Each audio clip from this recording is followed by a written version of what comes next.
All right, so welcome to the actual meat of the course where we will be building our drum loop here from scratch. We will be going over all those foundational tips. The first thing I want to show you guys is just this instrument loop, which we will be using as our template, so over top of our drum loop.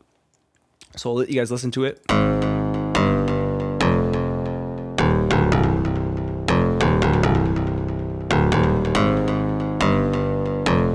Okay, so first of all, I think we're at too high of a tempo.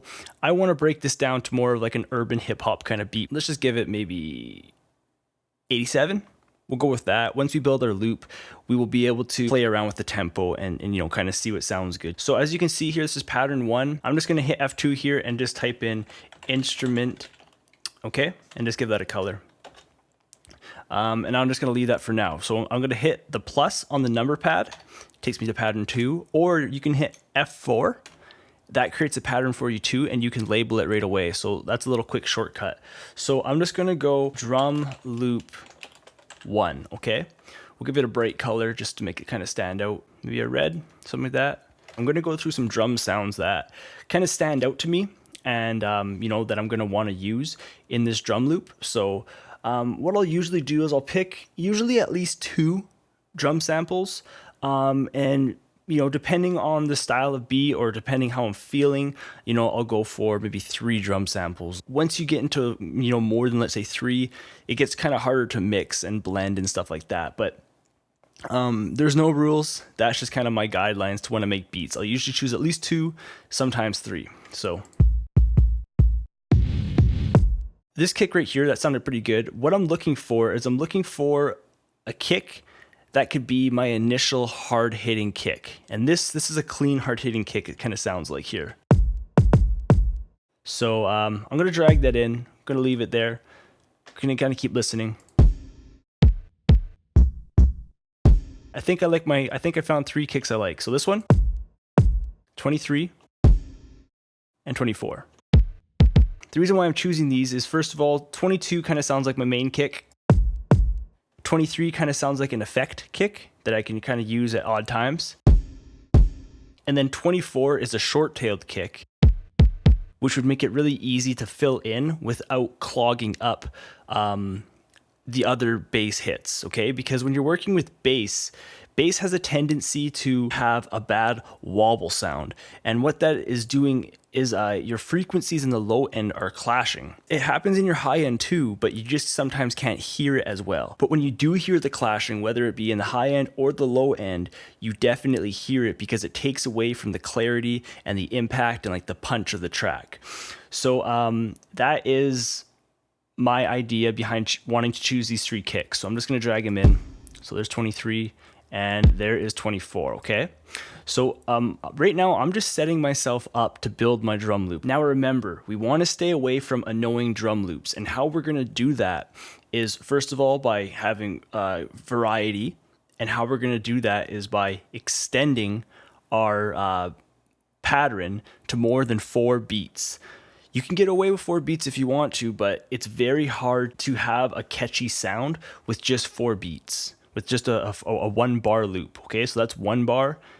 This now becomes 2 bars, okay? So how this works is you have 1, 2, 3, 4, and then it would repeat. So 1, 2, 3, 4. But in this loop, you would actually have 8, or you can count it 1, 2, 3, 4, 1, 2, 3, 4, or you can count it 1, 2, 3, 4, 5, 6, 7, 8. So all I'm saying is we want to get away from annoyingness. We want to build a drum loop which is amazingly catchy, and then when we add our instruments on top, it just enhances that drum loop and we got a hot beat, you know what I'm saying? So I'm extending our pattern to give us more options to be creative. Let's just start with some drums here. So again, these are our drums.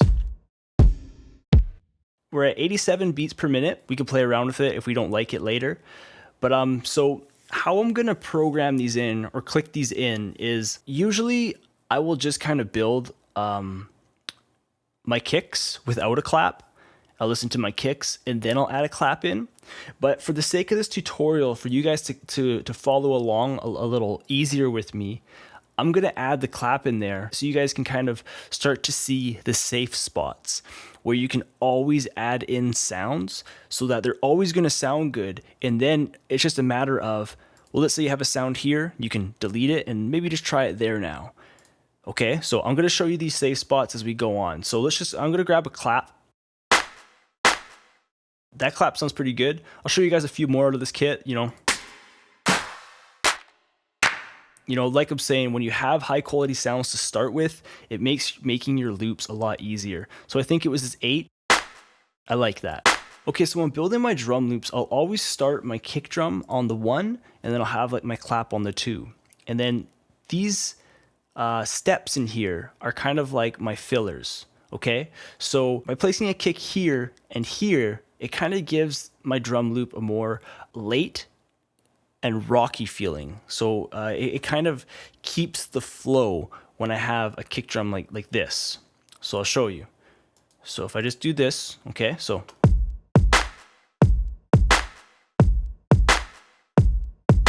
It's just kind of like it hits and there's delay there. Like there's no sound there for a little bit, but then that kick hits and then the clap comes in. If you add swing in, let's say, it affects this note very, very much. So let's put it like high.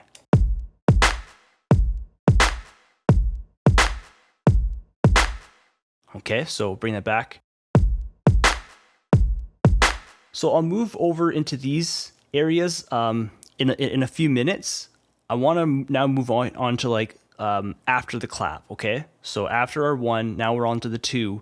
Now you can kind of put some kick drums in here. Personally, I'll never really usually put a kick drum on the clap. The odd time I will, but not too often. It also allows the clap to shine through. So for example, if we have the kick on here,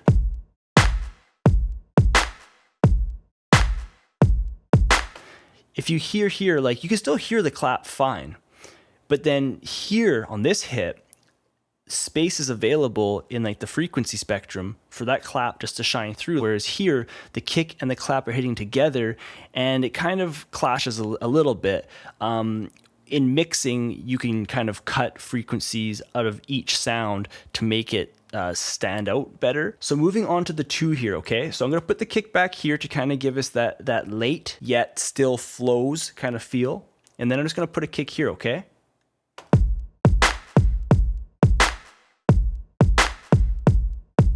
Okay, so that works. Let's take that out. We can put one here. Okay, let's put it here.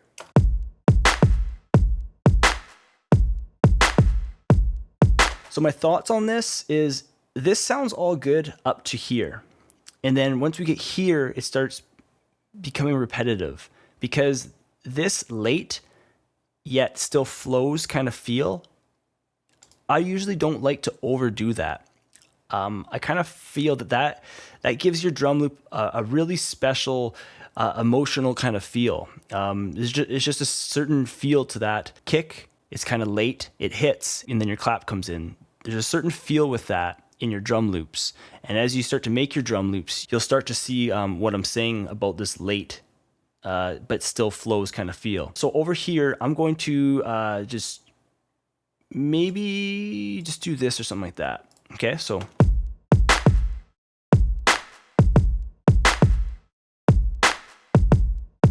Okay, so when it comes to like the safe spots, once you lower the tempo of your drum loop, things become a lot easier to put into your loop without it sounding too rushed or sounding offbeat.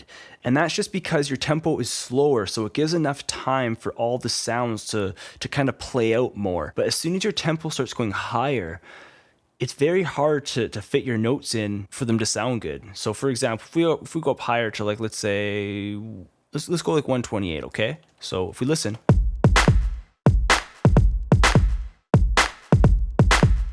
You know, so to me, it's just like, it just doesn't sound good. This kick right here is just too close. So here's all good. So your 1 and your 4th step are always going to sound good, no matter what. So if I would just do this, it's always going to sound good. But it's usually the in-betweens here And then on your 2 and 4, these sounds in here, it's hard to make them sound good once you start going into those higher tempos. So let's bring our tempo back down though, and I'm gonna start adding in our next drum hit, okay? So on the very first hit, let's layer it, okay? Okay, so not totally feeling that. So what I'm thinking is this kick right here is our main kick. This is kind of more of our effect kick. And it's a kick that you don't want to use too much. Like on this first hit, I might just leave it there. Like, you know, I could maybe put it here, but as soon as I start using this too much, this sound, kind of like the background reverb of it, I feel it gets too much once you start, you know, building your track and stuff like that. I use this very sparingly, my effect kind of kick. But this short kick, this is great for like the fillers and stuff like that. So I might layer it here. And let's go here. Let's layer it. And maybe put 2 right there. So let's listen.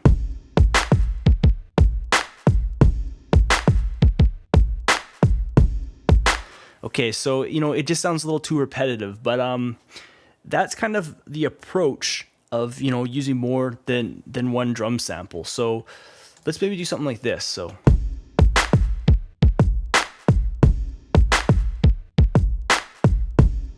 let's maybe put this here. And let's put the effect kick right here. And I'm going to increase some swing. So remember, what swing does is it kind of nudges your notes a little bit.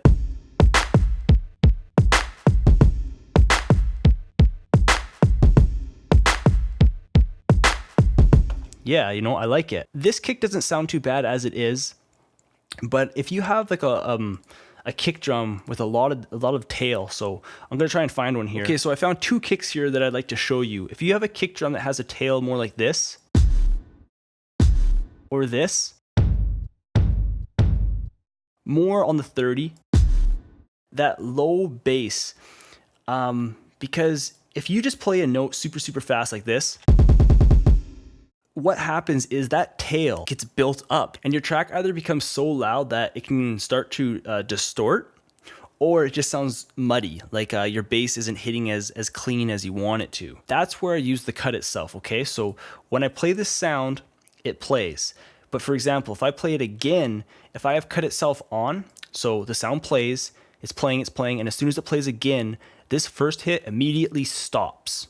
And now this sound starts. So it kind of like stops and starts. And that's what cut itself does. So the reason why I'm talking about that is because right here, as you can see, when this effect kick plays its first hit, it doesn't play for a while. And then boom, it hits very late in the loop. So close to the beginning of the loop, right? So if it loops around, it's pretty much like putting the kicks just like this, right here. That's all that's happening on the sides here. So what I'm saying is those are so close together that if this kick was like 30, that super tail, that could make that overlapping sound and increase the volume where you don't want the volume increased, or it can sound muddy, and that sounds very horrible. So as we listen to this loop, I don't feel it sounds too bad for me to use cut itself. Many times I will just put it on anyways, just to kind of get a clean sound. But sometimes, you know, you just got to go with what you feel sounds good. Okay, so we're just gonna listen to this loop here again.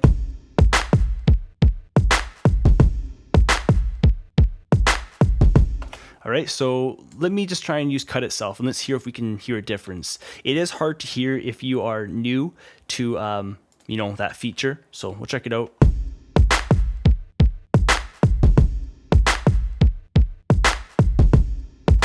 Okay, I'm probably just gonna leave it on. Okay, so now let's get into actually building our drum loop, okay?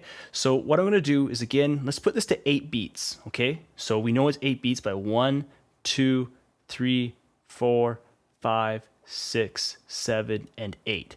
FL Studio used to have a counter for you to see, which is great.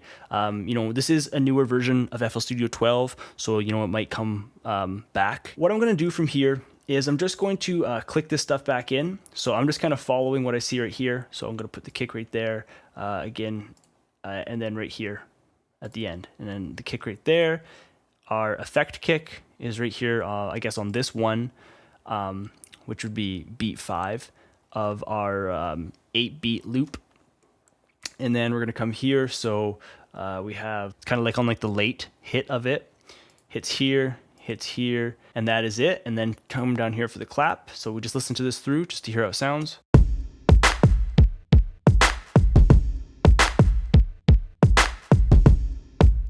Okay, so that is the loop. Let me just change up one note in here kind of thing, just to kind of give the loop a little bit of flavor. And then what I'm going to do is just like in the example drum loop, you can come up here and you go clone, right? And you actually clone it, and then you can really change it up. So for example, I would let this drum loop go for a little bit. So let's give it a color here. So I just pasted it in there. Right click, I'm just gonna go auto name. Right now we have our drum loop 1, okay? That's it right here. And I just want to change up one note in here just to give the loop a little bit more flavor as we listen to it. It's just not the same beat.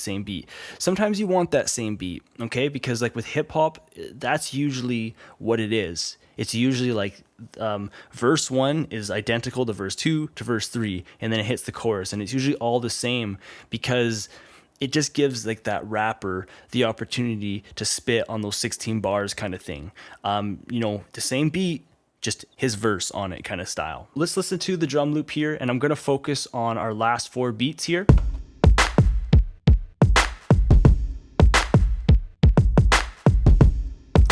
I like it, okay? I just added that in there. So let's maybe try and layer that like that. You know, just to be creative. So all I did there was I just added in that one note to kind of give it a little bit more flavor there. So if I click here in the playlist, I don't have to keep letting the pattern start from the beginning.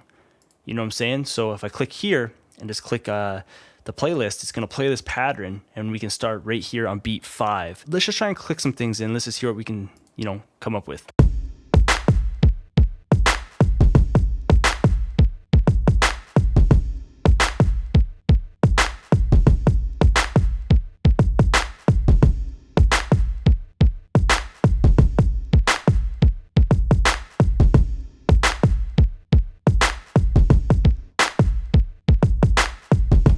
So I feel that that is too much change up. For example, this might be good on our bring in loop. So I like this when I add this in here, because so if we look at our first 4 beats, so from here to the left, okay, right here, there's no note there. But if we come here, there is a note there, and I like that. But I feel that by me adding this note in right here, that it's a little bit maybe too much for just the 8 beats going over and over and over.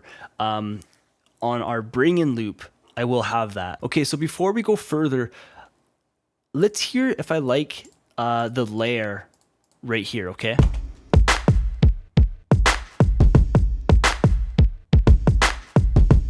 Okay, I like the layer there. I'm gonna hear it from like without the effect kick. Okay, I might do it without the effect kick just because I like to use that sparingly, even though right there it didn't sound bad. I just like to use it sparingly. But then we get that layer in there of this short kick drum and that kick drum. Also, another thing to mention, if you play 2 kick drums and you play one by itself and it's very punchy, then you play the other one and it hits pretty hard too, but then you play them together and you're like, where did my punch go? That's to do with like phase cancellation and stuff like that. So you can open up your sound, just click on it, and you can go reverse polarity, and it gives you a totally different sound. Even if like the actual kick drums aren't really clashing, sometimes playing around with this reverse polarity will give your kick drums the sound that you want them to have. So just keep that in mind. This reverse polarity, it's not reverse, okay? It's not reverse, it's reverse polarity. Okay, so now I like this, okay, but I feel that this is too much for our main drum loop. I only want this on like the second loop, kind of the bring in. So I'm gonna go up here to patterns, and I'm gonna go clone, okay?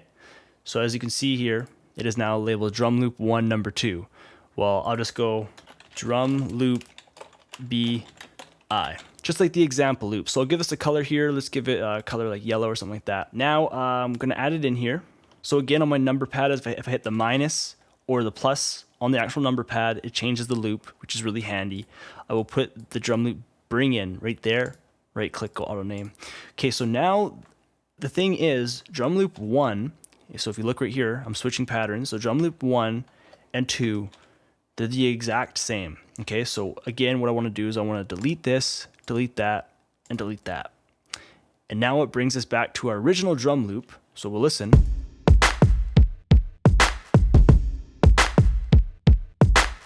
Sorry, I wanted to add that note in there with that. That's what I was talking about earlier. I wanted to still have a little bit of change up, but this just felt too much. I guess just having that extra kick. Okay, so here we are. This is how far we've come so far. We're using 3 different kick drums and we're just using 1 clap. We've touched a bit on most of the foundational basics except volume and panning. Okay, so most people can get to this point fine, but now it's using these foundational basics to further enhance your drum loop, to give it that catchiness, that more creativity, more humanness feel into it. And what really creates those hits is by using like volume and panning and stuff like that. Like your sound selection is very important, and as well as your sound placement. That's what defines your track. It's going to sound catchy no matter what, especially if you have programmed an amazing drum loop. But once you start adding volume and panning in and stuff like that, it adds another layer of just listening. Okay, it kind of makes it a little bit more 3-dimensional, a little bit more up and down. Another reason to use volume on certain hits is because of the different sound it gives. So in my case, because I'm using different kick drums, I'm like already achieving that sound of a different sound because I'm using just a different kick drum. Okay, so to adjust some volume here, I'm going to use this quicker kick. I'm just going to go to the piano roll, right click on the sound, go piano roll, bring up individual notes. Okay, so I'm thinking this kick drum right here, I'm just going to lower the volume a little bit on that. We'll hear how that sounds. So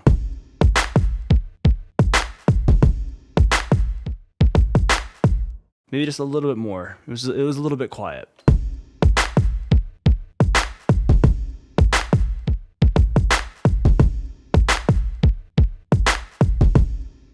Bring this down in volume just a little bit.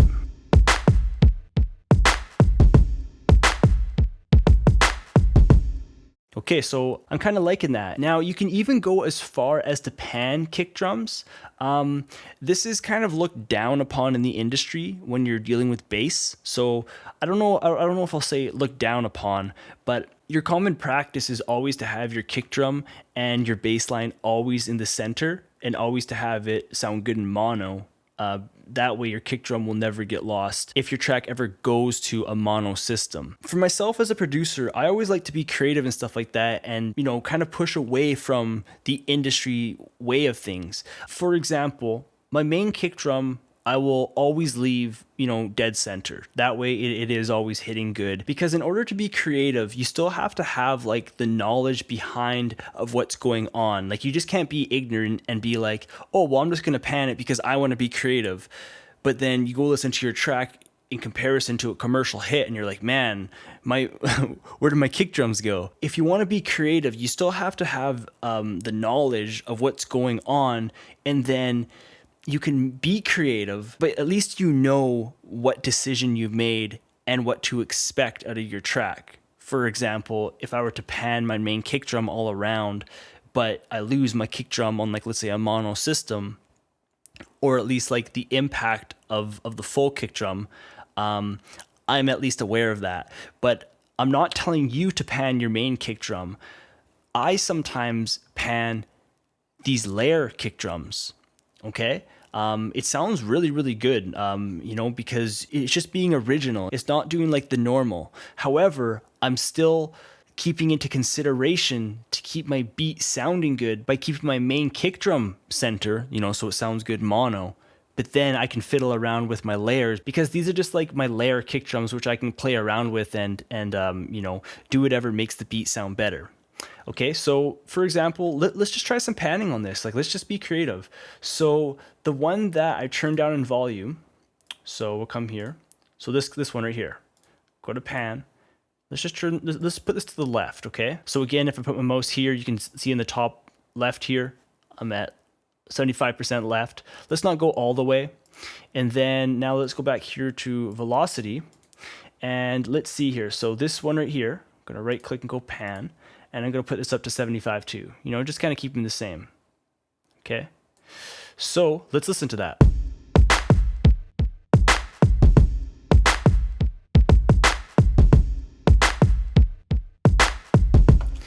Hey, it might sound really, really cool once we start building our percussion and our hi-hats and stuff like that. You know, this is just the foundation. Like, we haven't even really gotten into building our drum loop. There's just a lot of explaining and, you know, what my thoughts are on your drum loop, so that, you know, before you start building your drum loop, there is a lot to, you know, keep in the back of your mind and stuff like that. But I just wanted to show you volume and panning before we went further, okay? So, you know, all I did was I right-clicked, I went piano roll, and then right-click here, and you have different sounds. Even like the pitch and like the cutoff and resonance, like you can play around with all that stuff. That stuff's really, really cool.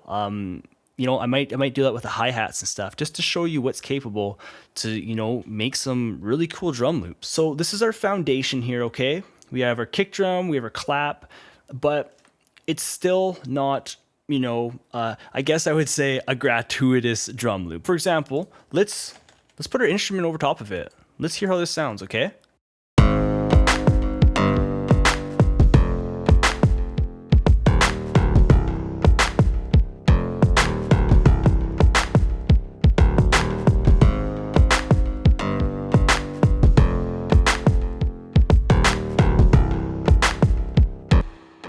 Hey, you know, it sounds pretty cool. However, let's make it better, okay? So I'm gonna take this out.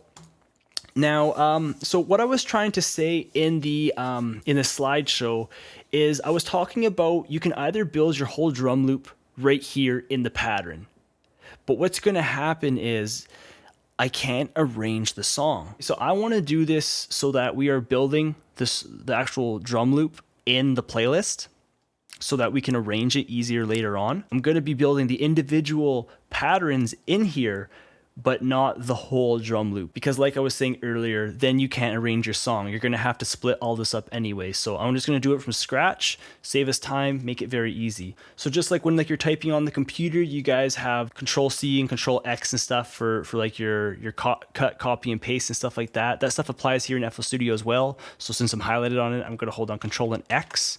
It pulls it away off of drum loop 1. I go further in and just paste it in here. So I'm just gonna go claps, okay? Give it a color, and I'm gonna put it in here. And we'll give that auto name. Okay, so now remember, drum loop 1 and then the drum loop bring in, it just has the different drums there, okay? So I'm gonna take that out. Now instead of it being drum loop 1, what I'm gonna do is just put drums 1, okay? And we'll auto name that, and then the same thing here, drums bring in, okay? So auto name. And there we go. So we're super organized. We have our main drum loop, and then we have our drum loop, which has a little bit more spice in it, and we have our claps. Well, actually, we only have our clap. I am going to want to layer this to give us, you know, a really cool hit, right? So like, you got to think in your drum loop, your snare hit is very is very important. Like that's your snare hit. That is what's driving your track. Okay, so just listen. Like that is your clap. And if that clap is boring or that hit is boring, your whole song suffers, because in all honesty, like the song relies on that hit. It drives the track. And if that sound is weak or annoying, you know, your song suffers, okay? So let's make this clap sound better. Our original hit, it sounds great, okay? But you always want to spice it up. And how I do that is, you know, first of all, we have 8 beats going on. So it's just not clap, clap. So that's the first step, so that you can really spice things up and you can space your sound placement out, you know, so it's just not so repetitive. So like I did in the demo beat, I used another snare to kind of pan it left, and then I used another snare to kind of pan right and stuff like that. You know what I mean? So to make this hit sound wider and more to it. So let's get a snare hit. I kind of like this snare hit. What I'm going to do is I'm going to put it here and here, but I'm not going to put it on these ones, okay? So what this does is, again, it gives the listener more to listen to. They're not listening to that same clap, clap, clap. It's clap, clap and snare, clap, clap and snare. I'm not going to pan this one, or maybe I will, but I'm thinking I still want it to be more of the body. And I'm also going to turn it down because I like the clap as the main. I'm just going to use these other sounds to fill it up and, you know, enhance it. So let's just find another snare here. Kind of like this. Let's put that on here, and let's put it on all of them. So what you can do is you hold on Alt and the arrow up key, and as you can see, you can move certain sounds around. So what I'm doing is, my mindset is like, well, if this snare is going to be hitting with this clap, so on every single kind of second beat kind of thing, on the 2, 4, on the 6, and on the 8. You know, I'll condense those together. It just looks more neat and organized. So I'm just going to turn this down. But what I'm going to do is, let's go right click and go piano roll. Let's go pan. Let's put it far left, far right, far left, far right, okay? I will get another snare, and I'm going to do the opposite to it. Okay. Before I do the panning, I'm going to take this snare hit, and I'm going to put it only on the last hit, okay? Because that's a powerful hit. So we have like our clap, it's a little bit of spice up in there, just our basic clap again, and then it's like a big hit. But I'm going to get one more snare here to do the opposite panning to get that wide sound.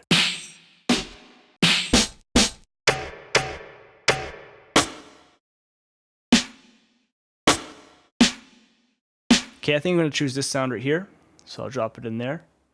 Again, I'm just going to copy and paste it in, super easy. Come here to the piano roll and go pan. So, okay, so remember, I copy and pasted it. So I literally cloned what I just did on the other one, which is what I don't want. So I'm just going to make them opposite. So remember those ghost notes.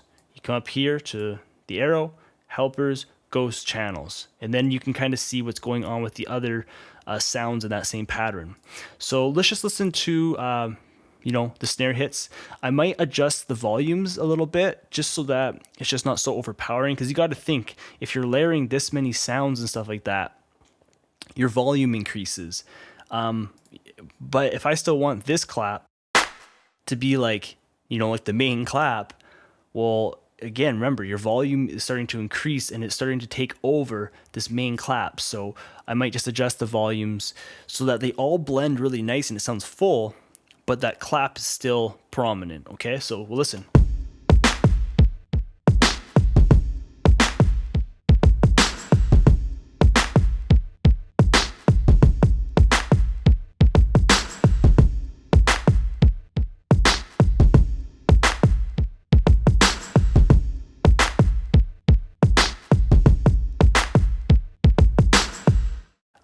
It's sounding okay. I'm not overly happy with it.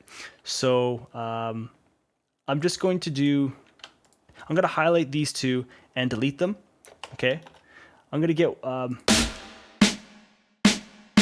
this snare here, and I'm just going to copy and paste it in there. And we're just going to listen to that.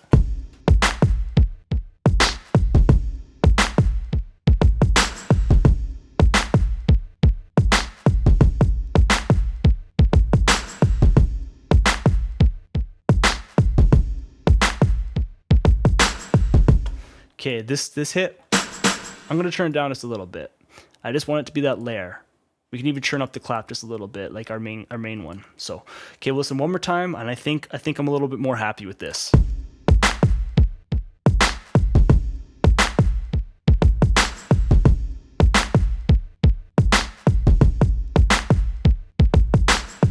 Okay, so I'm just going to quickly color these. I'm going to make them all like the same color there.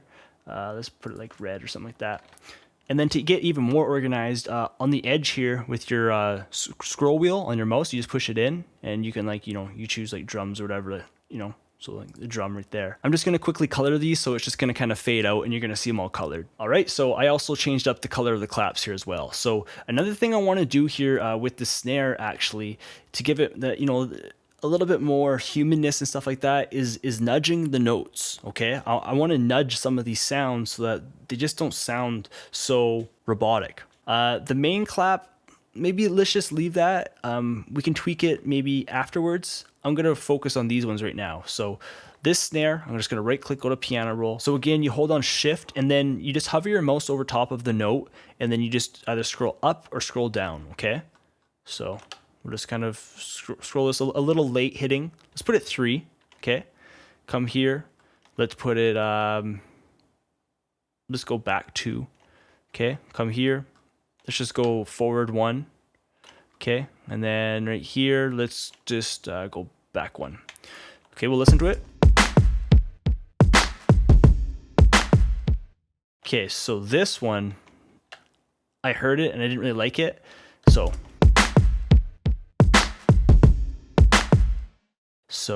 again, what I can do here is I can just kind of lower the volume a little bit. So I kind of like this first hit. It does sound a little late. You could just turn it on just maybe a little bit, but I can hear it. It's prominent and I like it. Okay, so this hit right here. Let's, I kind of like it how it is. I'm going to try maybe nudge it forward. This is this snare. Okay, so it's kind of gritty. It actually cuts through our mix quite well. I'm going to maybe adjust it forward a little bit. And then this one, I'm going to adjust it forward maybe 4. 4 is getting quite high kind of thing, but you just play around with it until you like it. So let's listen.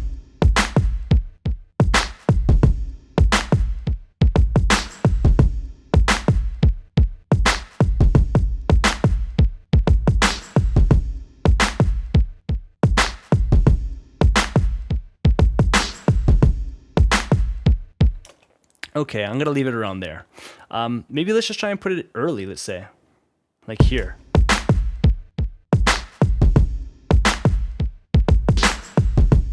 So obviously way too early. But just to give you an idea of, what you can do with this and how to play around with it. And, don't forget about your panning and stuff like that.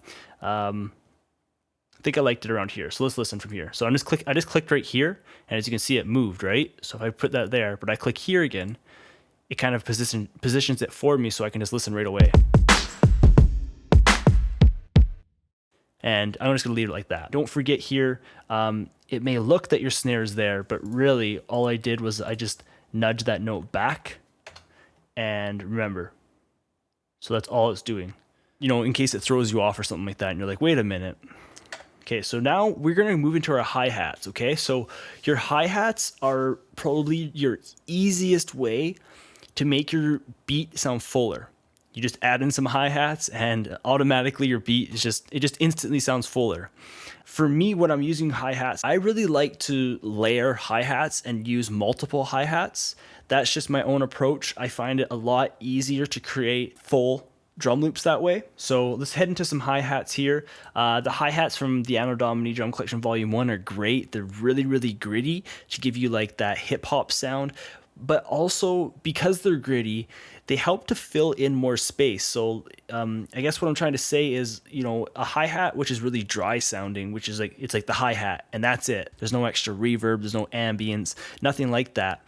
Those hi-hats, they sound good, but with these hi-hats here, because of what I'm saying, like with that grittiness and kind of like they have like some kind of reverbish kind of sounds in it, they really fill up your track more than your average hi-hat.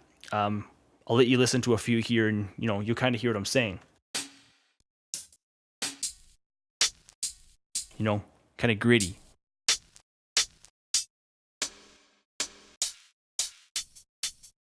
When you have these kind of hi-hats, like I'm saying, it fills up your track even more so, because the hi-hats, is, like I was saying, right away, they're going to make your drum loop sound full. Just these hi-hats make it even sound fuller. Okay, so I'm just going to grab some hi-hats here that, I like. Let's just listen to our drum loop again, hear what we're working with, and then I'll pick up some hi-hats. Okay, so go through some hi-hats here.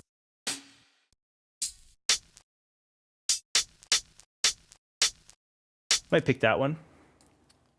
Boom, boom, boom. Go with that. And again, I'm just going to use that cut itself just so that it still sounds clean and clean, as clean as it can get for that gritty sound, staticky sound. I like it. It's going to be a good filler sound.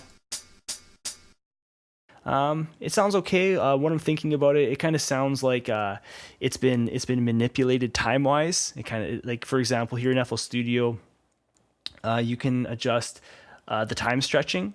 Sometimes when you adjust it, it kind of gives you a sound like this. So I'm just going to move on to the next. Same there, kind of style. A hi-hat like that, it might cut through the mix very easily because it's so quick and sharp. And I'm going to grab one more. I think I already grabbed, no, I didn't grab two. We'll go with that. I'll grab that. That kind of sounds like a tambourine. Okay, and I'm also going to grab an open hi-hat, okay? These are amazingly powerful to bring back in your drum loop, okay? Which is what we're kind of building up towards. I'll show you as we get into it, but it's very, very powerful. It often gets missed.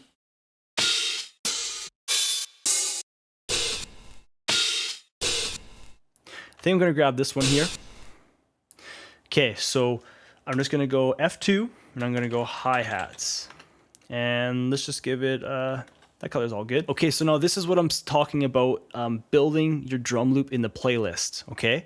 So before I even start building my loop, which is what I already did here, I don't know, that's just my style. I kind of see on the step sequencer what just like what I kind of think is, you know, would kind of sound cool with this sound. You know, as you start to advance, you know, maybe you'll pick this up too, but that's just my style. But I remember, I just know like the safe spots. So on the 1, on the 2, on the 3, on the 4, those are safe. Also in between are always safe too. So like the second step of all of these are usually pretty hard to, you know, to work with, especially once you start getting into the higher tempos. But to continue on our drum loop, so what I'm gonna do is I'm gonna place the actual pattern in here, and then now when I click play here, it plays through all the loops. So I can adjust in here, but it plays right here. Okay, it's a really nice workflow. Whereas again, if you just make it all in one pattern, you're going to have to break it apart anyways. It is easier in the pattern, and sometimes I create that way. So for example, if I make a drum loop and it sounds really good, then I play some piano and I'm like, oh yeah, like this beat it's just right away, you know? Sometimes I just get caught in the moment and I don't organize it this way, but eventually I'm going to have to break it apart anyways. But yeah, just something to keep in mind. So as soon as I click here, you're going to see, or it should expand there, but it didn't. I'm just going to put that to, let's just say 2 bars, 8 beats. You can get into like the 4 bars, you know, the 16 beats and stuff like that. It all depends on your workflow. You can even do like the 1 bars and stuff like that. But I'm just saying, try to avoid them because that's how your music can become really repetitive and not have much change up and variety and stuff like that. So what I'm going to do here is I'm just going to copy this just over. So boom, boom, okay? And I'll just put the hi-hat in there too. So let's just listen to what it is.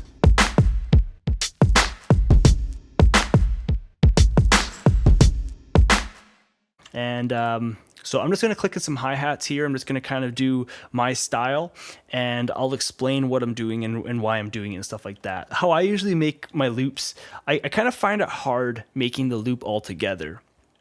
I usually tend to make the loop by itself and then add it in, and then I can listen to it all right here. Sometimes it sounds great, sometimes it doesn't, but that's just my approach. I will build it here, I'll click it in, I'm like, how does it sound? Like, oh, well, maybe I'll just need to adjust some of these sounds, because again, I know like my kind of safe spots, okay? And then it makes it a lot easier. So for example, with your hi-hats, you could put it on every single 4. So what I did was I right-clicked here and I went fill each 4 steps, fill each 2 steps or 8 steps. You know, those are always going to work with your hi-hats. Like, so for example, if we listen,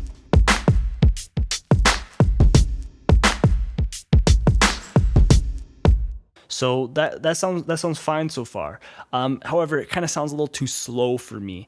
But that's the reason why I like to layer hi-hats and stuff like that, is because now I like that. That sounds good, but the hi-hat loop by itself, it kind of is too slow for myself. So now I can, make more kind of filler sounds and stuff like this. And all I'm doing is I'm just kind of filling in between, and I might layer and stuff like that. But you're going to hear that, oh, well, now it's sounding a little quicker. It just has kind of like a different feel to it because of all the different hi-hats going around. And plus, now you can start doing volume. You right click, you adjust volume. And with hi-hats, the volume's very, very important. Otherwise, it sounds too robotic. Obviously, depending on the type of genre you're creating. But if you're not creating like trap and stuff like that, then, I would usually recommend, always just gently adjust your volumes and stuff like that. But I'll do that once I start building my actual loop. I'll build my loop. I'll find what I like about it, and then I go in further and start panning and adjusting volume and stuff like that. So let's just listen. So I'm not too big on that right there. So I'm just gonna click this in and just maybe go like double click, click, click. And hi-hats are a lot easier to fit in, when you're working more with percussion sounds, which we're going to get into. I'll get into some percussion after this. But your hi-hats are very easy to fill in. But again, on like the second step of most of these, it's very hard for your sounds to really fit nice. So we'll listen.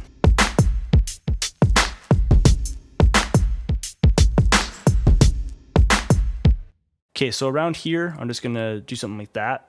Maybe take that out. Maybe do this. Do that. And then again, right now it might sound too much, but when I adjust the volume, see, because what the volume does is it still allows you to have a sound there. But if the sound is the same volume the whole time, it might not sound good. But if you adjust the volume of certain notes, it still allows the sound to be there. So what that's doing is it's making your drum loop sound more full. And because there's not as many empty spaces going on. Because that's a big problem for weak drum loops is it sounds too empty, not full enough. So if you adjust the volume here, the sound is still there, but it's just not as loud. So it's not like competing, but it's still filling up your drum loop. That's pretty much like the whole trick to like adjusting the volume is to still fill up your drum loop. But, it's just not so loud because it might just kind of stand out in a bad way, but you just kind of adjust the volume, but it's like, hey, it blends in there actually kind of nice. So let's just go to the next hi-hat. Okay, so I heard this sound here. So some of these sounds in FL Studio, you're going to hear. It's like, well, that isn't, so 46. So I come here. Well, that's my sound, but you play it. So what you want to do is you want to turn off loop points. You can hear its only little click. Come up here to the wrench, and you just want to set your root note. So come here to C5 and right click on it, and that's our sound, okay? So what I'm going to do is I'm going to put this tambourine sound, I'm going to bring it up one, on the off beat, okay? So this is a really hot spot for dance tracks and stuff like that. And I will be building a little quick dance drum loop with you guys afterwards. But in here, this is like the hot spot because what it's doing is it kind of like fills in the off beat. You can easily overdo it, but if you do it right, it sounds really good. So I'm just going to put one here, here, here, and then here and here, something like that. So let's listen.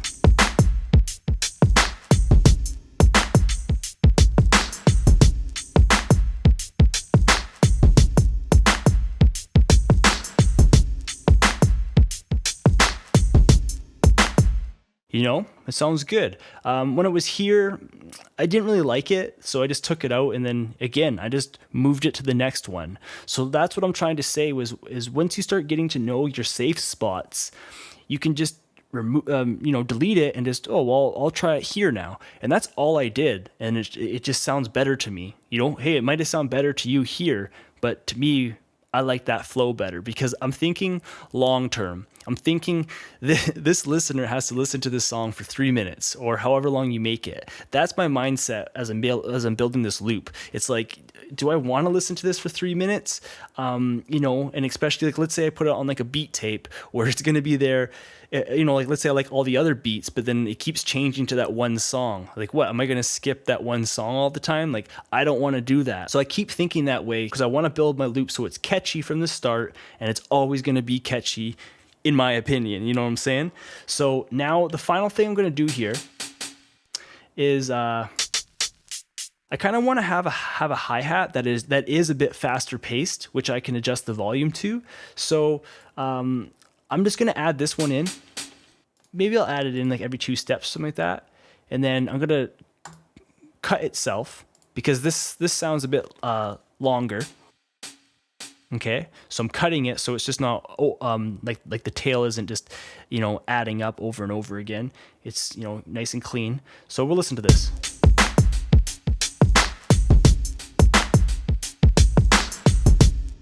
I don't like it. So I'm gonna do this. Maybe something like this.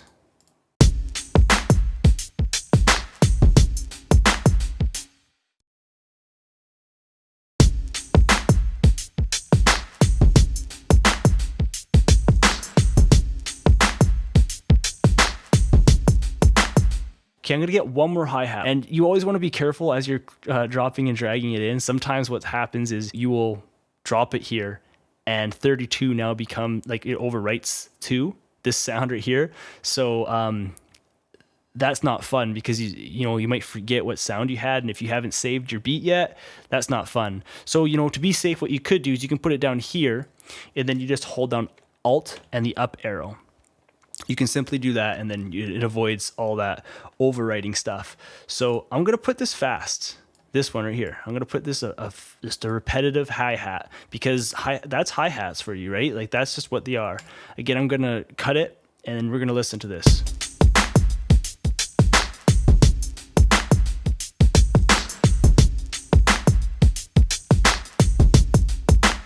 Okay, so now let's get into some volume and stuff like that. So I'm gonna turn this back up so I can hear it a little bit better. Okay, so I'm just gonna right click and go piano roll. So if you wanna know how I adjust my hi-hats volume, simply like this.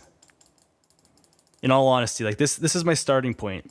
I try to adjust almost every single note, except usually like the first one and like the odd one in between and stuff like that, because you'll hear like these notes really stand out, like this one, that one. These notes, they will really stand out, and these ones, they are more bouncing. So we'll listen.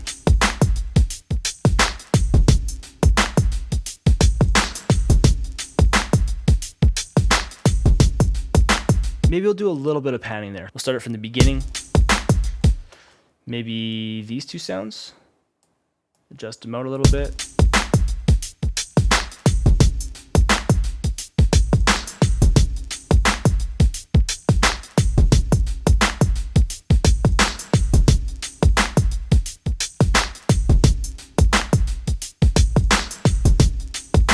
Okay, so I'm gonna move on to the next hi-hat here, this one. So I'm just gonna solo it. So I'm gonna come back here to the piano roll and the velocity. So let's just adjust this a little bit. Like, so for example, like what I could do is maybe put like a note here.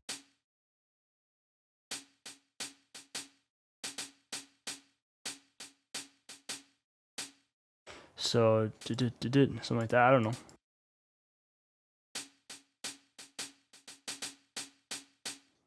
know. So like this is what velocity does. You may not hear it when the whole track is playing, but it still fills in the drum loop. So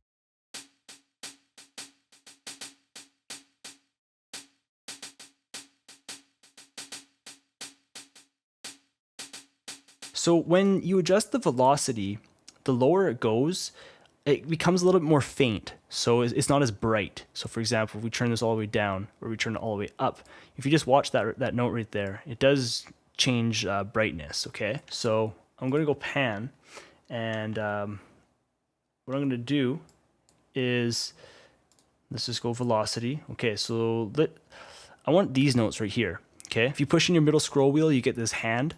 You can adjust a little quicker. So I'm just gonna go right click and pan. So I just want these two notes. Let's just put them full. Let's hear that. A little too much.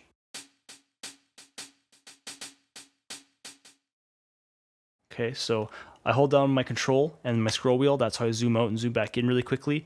And wherever you put the mouse, that's where it's going to zoom in. So if I put it here, it's zooming in there. And if I put it here, it zooms in there.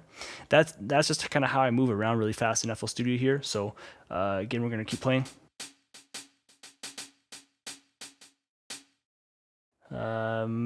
This is like a full note, maybe a little bit to the right, a little bit to the left.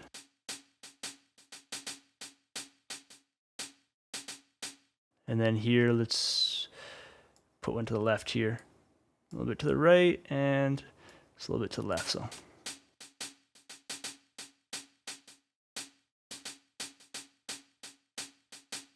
Okay, so let's just put all our hats back in. We'll listen.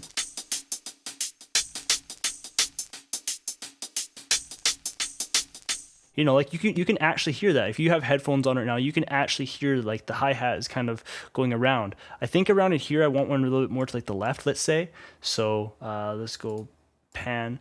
So when I have that, I'm just gonna put it like further left and then a little bit up here. So.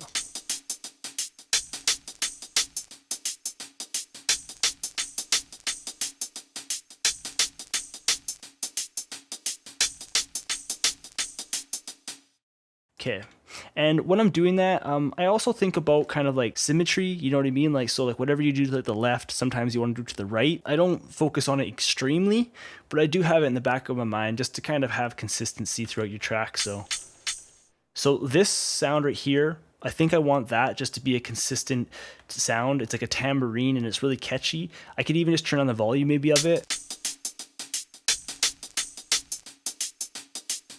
You know, maybe what I'll do is this note down a little bit, and then maybe this note too. So.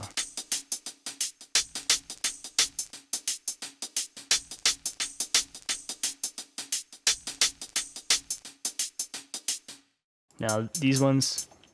So again, I'm just going to kind of adjust some volume a little bit with it.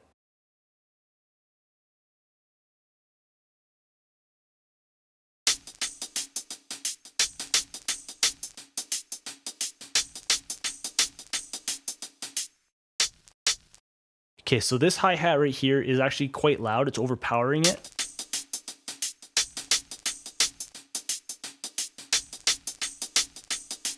I'm just gonna dial that back just a little bit. And here's a little trick when you're adjusting volume and stuff like that. If you wanna be precise, you hold down control and then you can click and it moves like, you know, a lot more precise than if you don't hold control. Okay, so if you can imagine, you know, tweaking the volume and the panning and stuff like that, you know, it does take time. I'm just gonna adjust this one more, but then I'm gonna move on from like the hi-hats. Here's this hi-hat, and I'm thinking what I wanna do with it is I want to put 45 to like the right and then like 45 to like the left. So what I'm gonna do now is I'm just going to delete all these, and I'm just going to, I think it's Control and B. I know sometimes you can hit Control and B, which is what I'm hitting, like B as in Bob, and like sometimes it moves it over perfectly like a beat for you kind of thing. But this is what we're gonna do with it, so we're gonna listen to this. Just to give the drum loop a little bit more stereo separation to kind of get, like, you know, make it sound a little wider. Like, you know, I could go the full thing, but, you know, I'm just gonna leave it as that.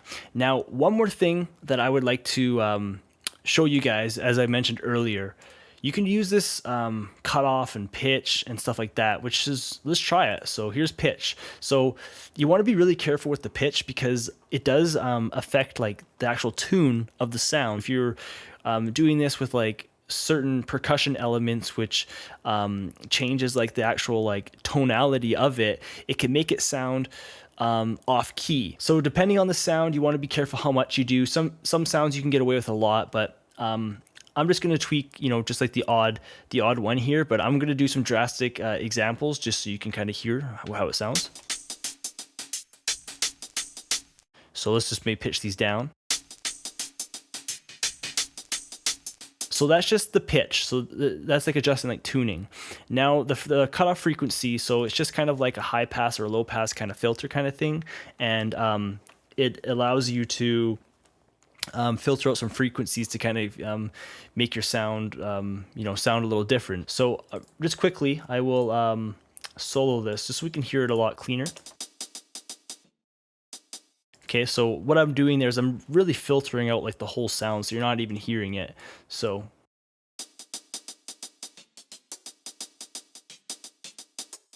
now that it's soloed, you can even hear the fine tuning I did, right? So the fine pitch, and then there's the resonance allows it to kind of sound a little sharper. So for example, put these up here.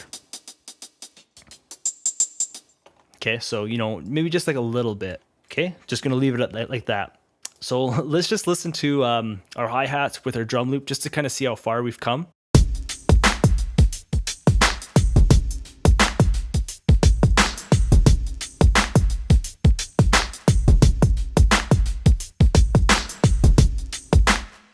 And then, again, what you can do is you can right click and go make unique. And now what you can do is you can change this up to make the loop sound a little different here at the end. So something like this, let's say. Listen to it from the end there. I kind of like that. It made it sound a little fuller. I think I use like the tambourine sound there. Listen to this tambourine sound again.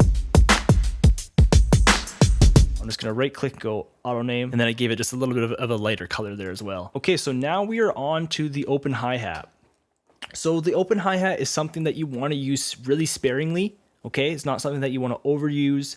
I use it more as an element to bring back in the drum loop. You don't want to overdo it, so I'm just gonna use it in like a 4-beat loop. So I'm just gonna hit, you can go back to the other pattern again on like the number pad with your minus or your plus, and you just hit F4. So F4, and I'm gonna go open hat and give it a color. Let's give it like a different color from the other ones, like a blue or something like that. And put it in here. And we're gonna go auto name. Okay, so now I'm gonna show you how you can apply this. So you can put it right here at like the beginning and stuff like that. So we'll listen to that.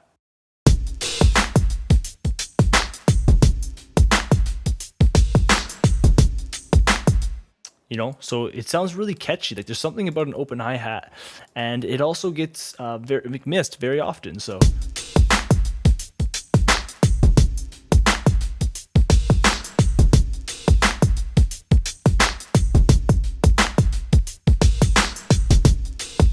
What I'm going to do here is I'm going to adjust some volumes. So I'm going to do this. I'm going to right click, put it to the piano roll. Now I could just drag this out to 16 beats or like the 4 bars, but it's not going to fit on my screen without me adjusting everything.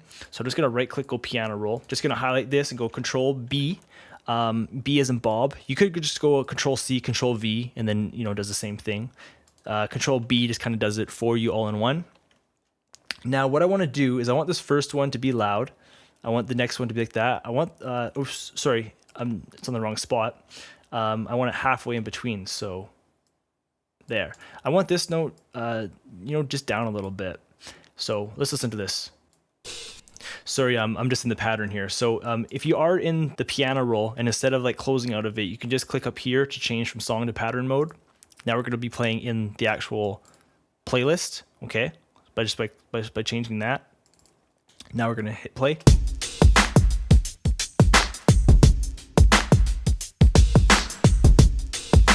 Oops, sorry. What I did here is see, because I made it 16 beats or 4 bars, you can see that there's overlap, right? That's what happened there. So let's check that out again.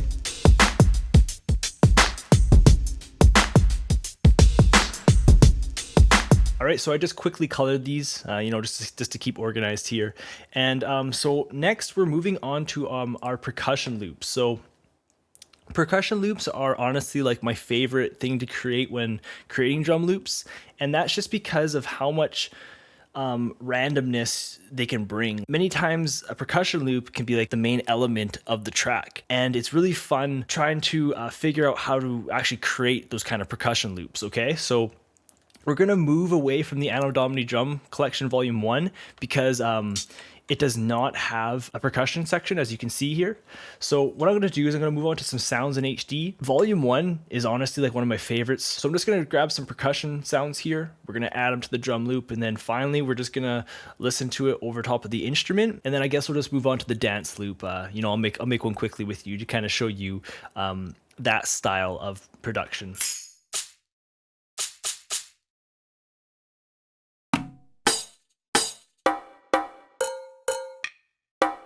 Kind of like this bongo, and kind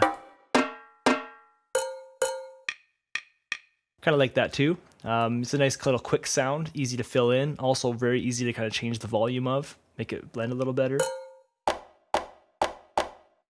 Kind of like this sound here too.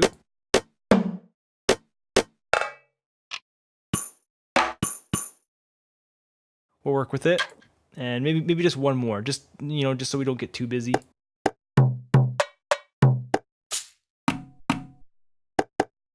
I'll go with it. So what do we got so far? We got this. Okay, so our sounds are, quite different, which is good. So first things first, I'll just add this in here. I'm going to make it 8 beats or 2 bars. Perks, and give it a different color here, an orange.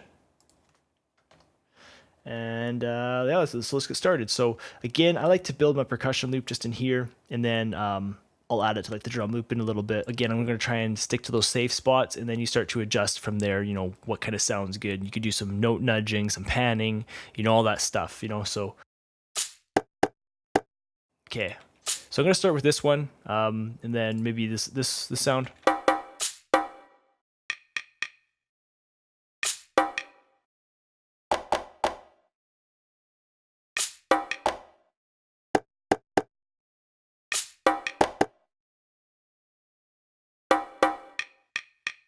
And so we got this right now. This is a nice start.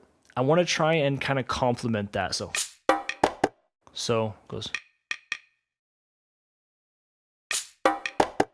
So too quick. Okay, so close.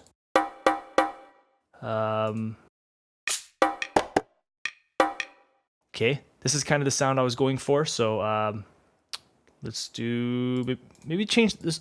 So right now on the first note, I have the shaker, and then the bongos here, but then I have the bongo first and then the shaker. So no, I'm going to keep like that maybe. Okay, so piano roll, let's just put this down in volume. This shaker, kind of sounds maybe like too loud, too repetitive too.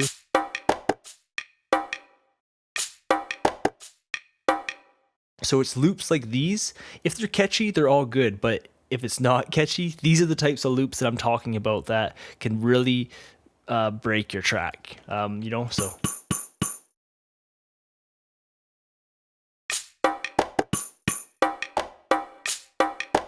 So no.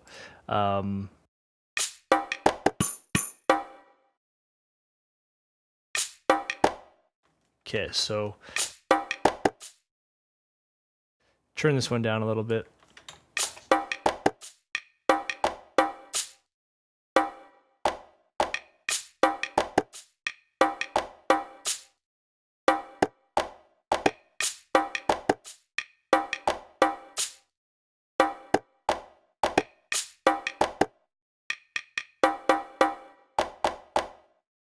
So I'm just going to turn this down in volume a little bit.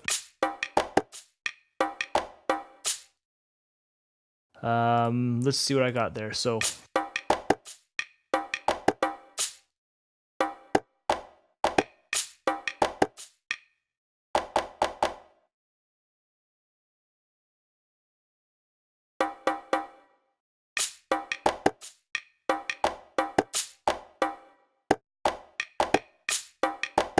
okay, so kind of catchy. So this is a good starting point.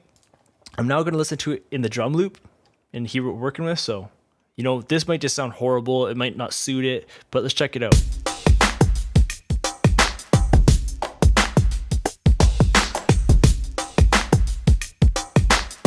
Okay, so I really actually like it, but I just feel it needs work in a sense of volume and stuff like that. So this first bongo, it sounds good. You know, it's a bit loud, but it kind of sits there nice. So this kind of sounds too static. So I'm gonna right click. What I'm gonna do is I'm just gonna nudge it over a little bit, like that, and also just down in volume. So check it out again. Even like more, I'm gonna nudge it more.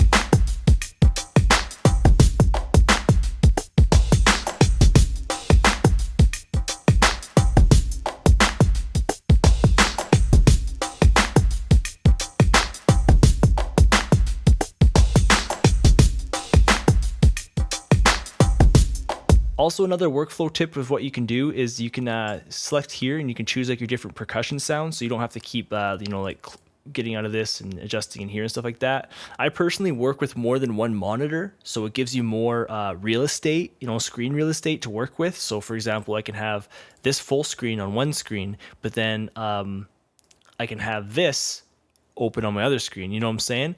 So keep that in mind. It'll really improve your workflow if you have like two monitors. They don't have to be expensive either. However, I would recommend that they are like the same size. So like, you know, 21 inches or whatever, something like that. Okay, so let's check it out in the drum loop again.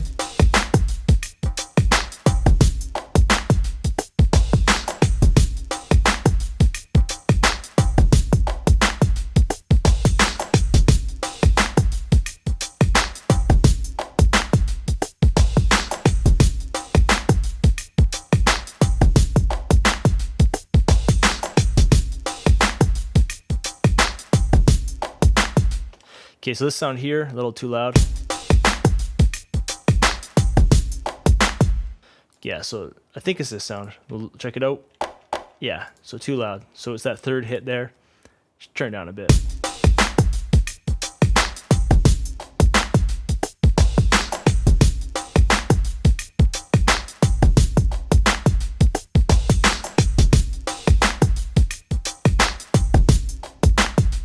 So this bongo is just a little bit too loud. As you can see, it's high compared to those. So for the sake of this tutorial, I'm just going to adjust it down just to make it a little bit more even, to make it fit in a little better. But in all honesty, you know, I would probably put these all to like the mixer, and then I would make one subgroup, and I would put all the percussion sounds to that one subgroup to organize them so that you can control it all with one mixer fader.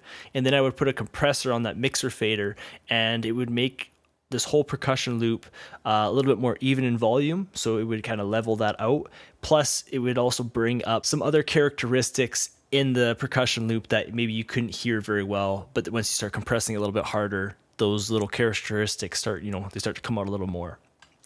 So I'll check it out with my adjusted volume there.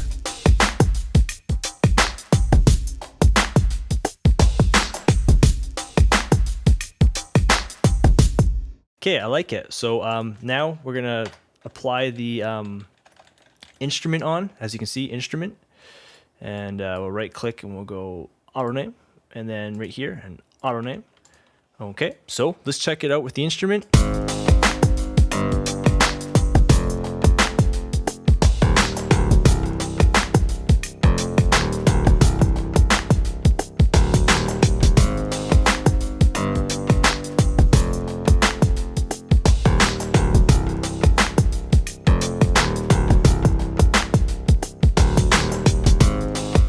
Okay, so just to go off topic a little bit, so, you know, for example, I can clone this, I can copy and paste this in. So right here, this is Nexus 2, it's just like a VST, but you know, you can use any VST, and I'm just gonna get like a voice sound, okay? So we're gonna go new search, and I'm gonna go like voice, okay? Let's kind of grab like, maybe choir, choir, okay? So like now check this out, so turn this down a little.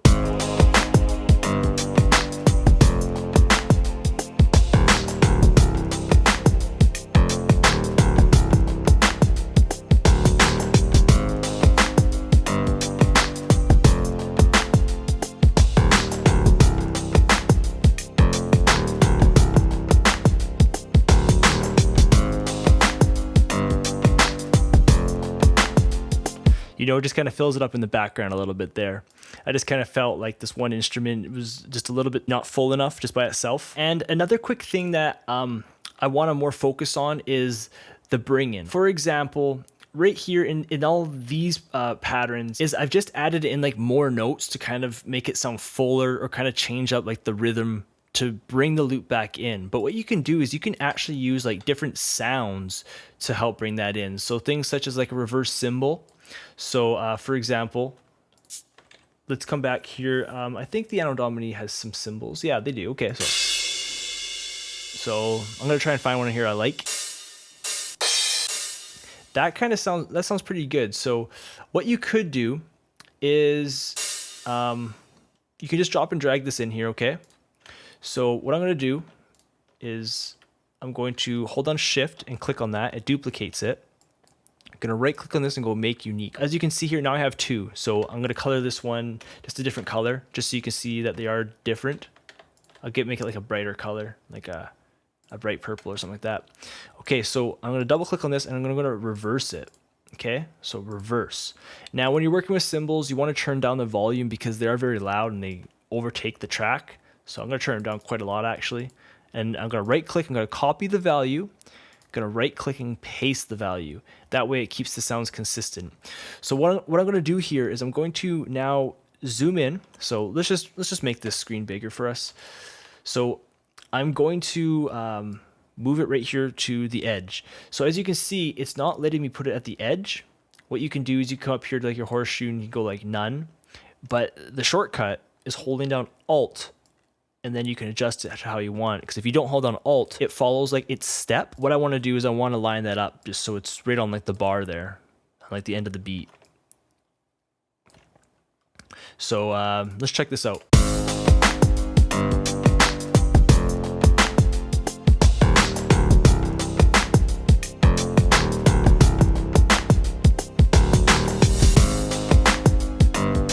Okay, so I feel there's like too much of a gap in there. So what I'm going to do is I'm going to hold on Alt again, click on the edge, and 1, 2, 3, 4, let's say, and I'll move that over.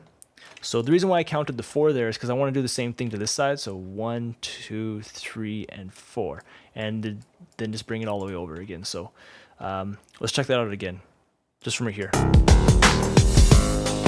Nice. So before it kind of had a dropout kind of style, and now it has the bring in. So I also feel it's a little bit too loud. So again, I'm going to dial that down to about maybe there, copy and paste it. Now, usually I think this hit, the initial normal hit of the cymbal, I will boost it up just a little bit more in volume because that's like the initial hit, whereas this one's kind of like the bring in. But yeah, so we'll listen to it, kind of hear what it sounds like.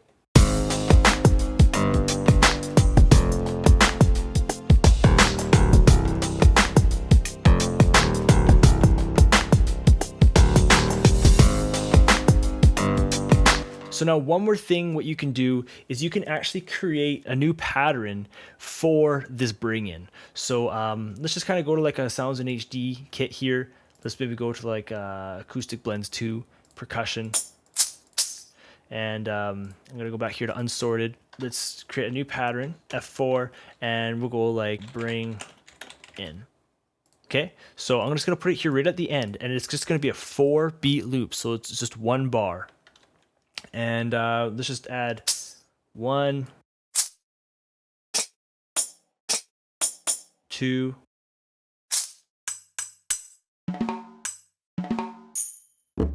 that might sound cool if I can make it work. Let's try it, okay?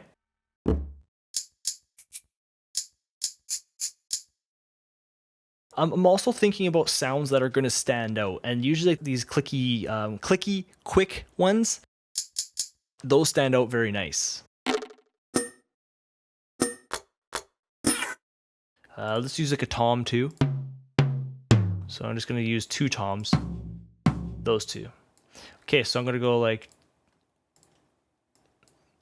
just something like this. I don't know, I'm just going to try it randomly. And maybe like that, and that, those 2, and those.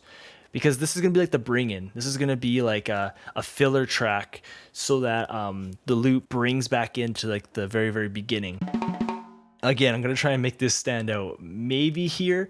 I'll show you a little trick if I can't get that to stand out. And then... And Tom.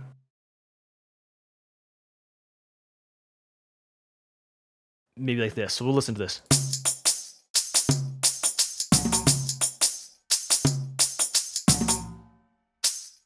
So we'll listen to it. I don't know how it's going to sound.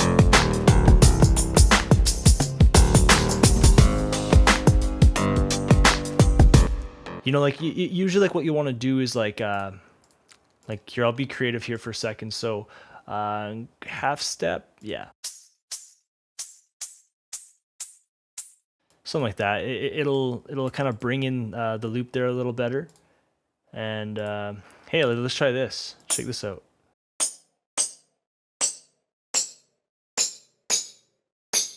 You know, it's just being creative. Like that's like what making these loops is and stuff like that. You know what I mean? You just try stuff out. That kind of sounded cool in it. And I'm just gonna put that in maybe from like there.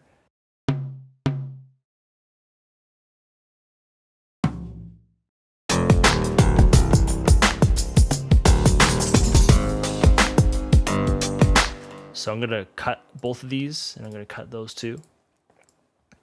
And I'm gonna go piano roll, and I'm just gonna decrease the volume of this a little bit, because you know, once it goes higher in pitch, sometimes it stands out a little bit too much, and just do stuff like this too. So.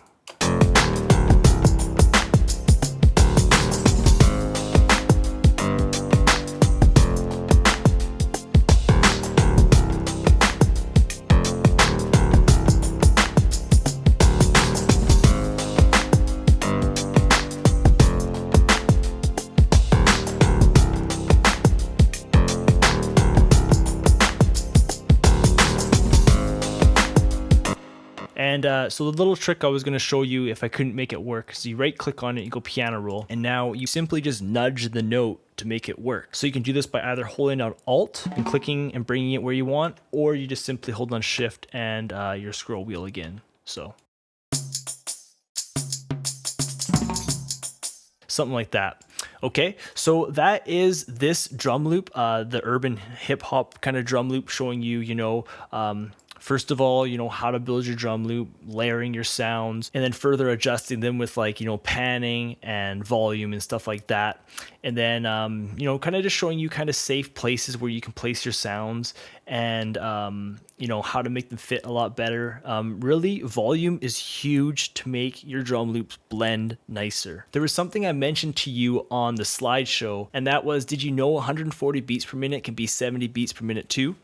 I want to show you that first, and then I'll just show you the dance drum loop, you know, just quickly, because, you know, we went into depth here, but just to kind of show you some kind of safe placements and how you can structure that for, you know, a dance track. So let's check out this 140 beats per minute can be 70 beats per minute as well.